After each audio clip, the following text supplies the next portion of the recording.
ఇవాళ doctor BR Ambedkar గారి 135వ జయంతోత్సవాలు కేవలం ఏప్రిల్ 14వ తారీఖు కార్యక్రమంగా దాన్ని మనం చేయకూడదు. నరేంద్ర మోడీ గారి దేశ ప్రధానమంత్రి అయిన తర్వాత ఆయన జయంతి వర్ధంతి మనం సెలవుగా ఇంట్లో కూర్చోకూడదు. ఆయన ఏ ఆలోచనలు చేశారు, ఏ విధంగా ఆయన తన జీవితాన్ని కొనసాగించారు, ఏ విధంగా ఆయన మొత్తం వ్యక్తిత్వం ఉందో దాన్ని మనందరం ఏ విధంగా ఆలోచించాలి, ఏ విధంగా దాన్ని అనుసరించాలి, దీనిపైన మనం అధ్యయనం చేయాలని చెప్పి అందరూ కూడా ఆ విధంగా వెళ్ళాలని చెప్పి చెప్పడంతో పాటు ఆయన యొక్క పుట్టిన, ఆయన పెరిగిన, చదువుకున్న, అలాగే రాజ్యాంగాన్ని రచించిన స్థానం, అలాగే ఆయన ఏదైతే ధర్మ పరివర్తన జరిగిన స్థలం, అలాగే చివరికి ఆయన మరణించిన ఆయన యొక్క సమాధి, ఇవన్నీ కూడా పంచతీర్థాలుగా చేయడంతో పాటు ఇంటర్నేషనల్ కన్వెన్షన్ సెంటర్ జన్పద్లో ఆయన యొక్క అంబేద్కర్ గారి ఇంటర్నేషనల్ సెంటర్ పెట్టడం అంటే కేవలం అంబేద్కర్ అంటే కేవలం విగ్రహానికి దండేసి నివాళులు అర్పించడమే కాదు, ఆయన గురించి ఆలోచన చేయాలి.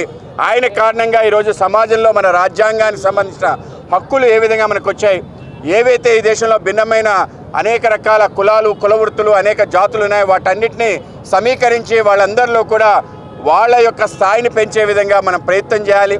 అలాగే ఏ ఫలితాలు అనుభవిస్తూ ముందుకెళ్తున్న సమాజం ఉందో ఆ సమాజానికి కూడా తప్పనిసరిగా చదవటం, పోరాటం చేయటం, ఆ విధంగా మనం ముందుకెళ్ళాలి. కానీ అన్ని వీటిపైన ఆధారపడి ముందుకు వెళ్ళకూడదని చెప్పి ఏ విధంగా ఆయన చదువుకొని ఒక ఆదర్శవంతంగా నిలిచాడో ఆ విధంగా చేయాలని ఒక తలంపుతో ఇవాళ భారతీయ జనతా పార్టీ ఆంధ్రప్రదేశ్ ఆధ్వర్యంలో, ముఖ్యంగా ఎస్సీ మోర్చా ఆధ్వర్యంలో ఈ యొక్క కార్యక్రమాలు ఏప్రిల్ 14 తారీఖు నుంచి మే 8వ తారీఖు వరకు రాష్ట్ర వ్యాప్తంగా అనేక కార్యక్రమాలు ప్రతి జిల్లాలో పెద్ద ఎత్తున చేయాలని నిర్ణయించడం జరిగింది. ఆ విధంగా మేము రాష్ట్ర వ్యాప్త కబడ్డీ పోటీలు రాజమండ్రిలో నిర్వహించుకున్నాం.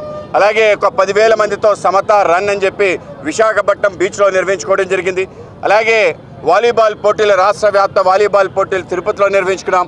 ఇవాళ కడపలో చెక్క భజన, అలాగే కోలాటానికి సంబంధించిన పెద్ద ఎత్తున స్పర్ధ కార్యక్రమం నిర్వహించుకోవటం, కాంపిటీషన్ నిర్వహించుకోవడం, విజేతలకి మంచి బహుమతులు ఇచ్చే విధంగా ఇవాళ నిర్ణయించడం జరిగింది. అలాగే త్వరలో రాష్ట్ర వ్యాప్తంగా ఉన్న డప్పు కళాకారులు, వాళ్ళకి సంబంధించి ఇప్పటికే రౌండ్ టేబుల్ సమావేశం పెట్టాం. ఆ విధంగా సుమారు 5,000 మంది డప్పు కళాకారుల యొక్క జీవితాలు బాగు చేసే విధంగా డప్పులతో పెద్ద శంఖారావం, దండోరా మనం విజయవాడ నగరంలో రాష్ట్ర రాజధానిలో చేయబోతున్నాం.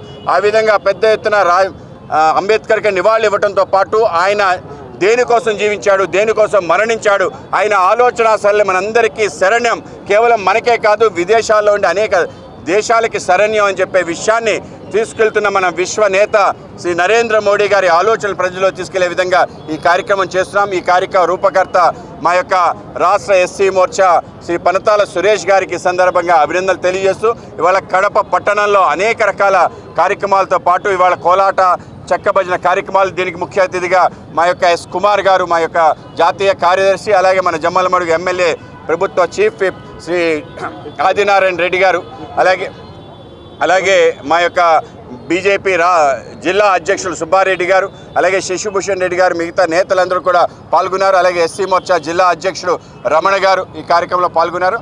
త్వరలో తప్పనిసరిగా ఈ యొక్క మహానుభావుల్ని కేవలం మనం అధ్యయనం చేయాలి, వాళ్ళ గురించి అనేక రకాల విషయాలు తెలుసుకునే విధంగా పెద్ద ఎత్తున కార్యక్రమాలు కూడా రాష్ట్ర వ్యాప్తంగా చేపడుతున్నాం.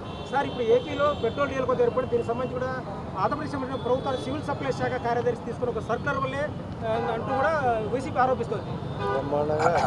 ఇవాళ ఏదైతే కృత్రిమ కొరత సృష్టించారో వాళ్ళందరూ అక్రమార్కులు ఎవరైతే ఉన్నారో వాళ్ళందరిపైన చర్య తీసుకోవడం జరిగింది. ఆయిల్ కంపెనీస్ బేషరతుగా చెప్పారు, కొంత ఏవైతే బల్క్లో అమ్మేది దాన్ని నియంత్రించండి అని చెప్పారు, కానీ కన్జ్యూమర్స్కి ఎక్కడా కూడా లోటు ఇవ్వద్దని చెప్పడం జరిగింది. ఆ విధంగా ఏవైతే ట్రాన్స్పోర్ట్కి, అలాగే కన్జ్యూమర్స్కి, డైలీ కస్టమర్స్కి కొరత ఇవ్వద్దు అంటే దాన్ని వాళ్ళందరికీ వర్తింపజేసే విధంగా కొన్ని బంకులు ఈ విధంగా చేయడం కారణంగానే ఒక కొరత అనే ఒక భయం అందరిలో కలిగింది. దీన్ని తొలగించే విధంగా ప్రభుత్వం చర్యలు తీసుకుంది. ఎక్కడా కొరత ఉండదు. కేవలం రాష్ట్ర వ్యాప్తంగా ఉండే 4,312 బంకుల్లో కేవలం 56 బంకుల్లోనే కొరత ఉంది. త్వరలో దానికి కూడా పూర్తిగా సమస్య అందరికీ పెట్రోల్, డీజిల్ అందుబాటులో వచ్చే విధంగా పెద్ద ఎత్తున చర్యలు ప్రభుత్వం తీసుకుంది.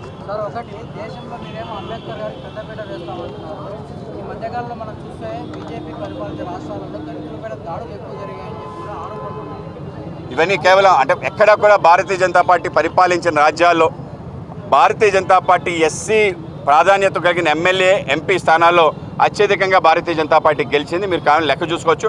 20 రాష్ట్రాల్లో ఇవాళ ప్రభుత్వంలో ఉన్నామంటే దానికి ఎస్సీ ఎస్టీల యొక్క పూర్తి మద్దతు. హయ్యెస్ట్ ఎస్సీ ఎమ్మెల్యేస్ ఎవరున్నారంటే బీజేపీలో ఉన్నారు, హయ్యెస్ట్ ఎస్సీ ఎమ్మెల్యేలు ఎవరంటే బీజేపీలో ఉన్నారు. కనుక ఏవైతే చెదురుముదురు సంఘటనలు అక్కడెక్కడ జరుగుతుంటాయి, అన్ని చోట్ల ఇక్కడ వైసీపీ ఉన్నప్పుడు జరిగింది, మిగతా చోట్ల జరుగుతూ ఉంటాయి. వీటిని ఉలవల పలవలు చేసి చూపించాల్సిన అవసరం లేదు. ముఖ్యంగా ఎస్సీస్ పట్ల పూర్తి వాళ్ళకి సంబంధించి హక్కులు కాపాడటంలో భారతీయ జనతా పార్టీ ముందుంటుంది.